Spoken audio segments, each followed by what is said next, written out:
ನೆರವಾಗ್ತಿದೆ. So ಇದೊಂದು ಉತ್ತಮವಾದ ಸಂಘದ ಎರಡು ನಮ್ಮ ಹೆಗ್ಡೆಯವರಿಗೆ ನಾವು ಎಷ್ಟು ಧನ್ಯವಾದ ಹೇಳ್ತೀವಿ ಕೂಡ ಕಡಿಮೆ.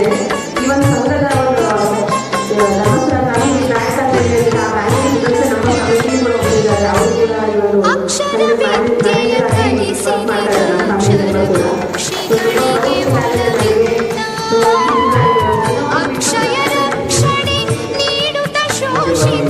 ಜನತೆಗೆ ಛಲಬಲದಿಂದ